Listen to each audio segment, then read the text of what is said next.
দেখো বন্ধুরা, আজকে বানাবো খুব সহজেই দোকানের মতো একদম গুজিয়া। খেতে কিন্তু দারুণ। বন্ধুরা সবাই নিশ্চয়ই গুজিয়া খেতে খুব ভালোবাসো, তাই বাড়িতেই বানিয়ে ফেলতে পারো। দেখো, প্রথমে একটু লিকুইড দুধ নিয়েছি। দুধ নিয়ে ভালো করে ওটাকে ফুটিয়ে নিয়েছি। ফুটিয়ে নেওয়ার পরে একটু এলাচ গুঁড়ো থাকলে দিলেও হবে, কি এলাচ গুঁড়োটা দিয়ে দিলাম।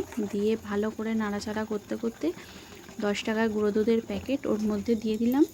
দিয়ে নাড়াচাড়া করতে করতে দেখো পুরো দুধটা একদম ঘন ক্ষীরের মতো হয়ে আসবে। কন্টিনিউ এটাকে নাড়াচাড়া করতে হবে। নাড়াচাড়া করতে করতে দেখো আস্তে আস্তে জলটা শুকিয়ে যাবে। আর তার মধ্যে দিয়ে দেব গুঁড়ো চিনি। দিয়ে ভালো করে নাড়াচাড়া করব। চিনিটা দেওয়ার পর আবারও একটু জল হয়ে যাবে, জল জল মতো। তখন তারপর নাড়াচাড়া করতে করতে আবারও জলটা যখন শুকিয়ে একটা গোল্লা মতো হয়ে যাবে, তখন ওটাকে নামিয়ে নিতে হবে। তাহলেই আমার ওটা রেডি হয়ে এলো। এখন নাড়াচাড়া করতে করতে কেমন কড়া থেকে ছেড়ে দেবে একদম, তারপরে ওটাকে নামিয়ে নিতে হবে।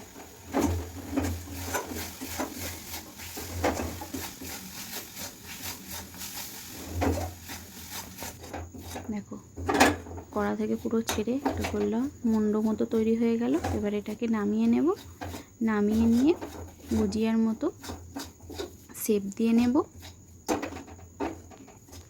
বন্ধুরা তোমরা এই রেসিপিটা দেখে কেমন লাগলো জানিও, আর কে কোথা থেকে দেখছো সেটাও কমেন্টে জানিও।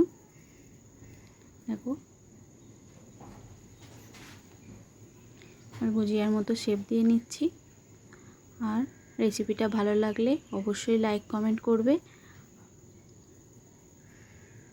একটা রেডি হয়ে গেল, আবারও একটা রেডি করে নিচ্ছি।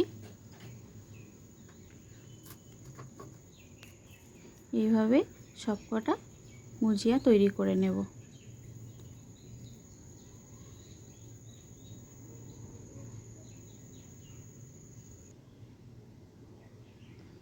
দেখো ব্যাস আমার সব রেডি হয়ে গেল। ঠিক আছে বন্ধুরা, টাটা। আবার নতুন ভিডিও নিয়ে তোমাদের সামনে হাজির হয়ে যাব। ততক্ষণের জন্য সবাই ভালো থাকবে, সুস্থ থাকবে, সাবধানে থাকবে। Bye bye.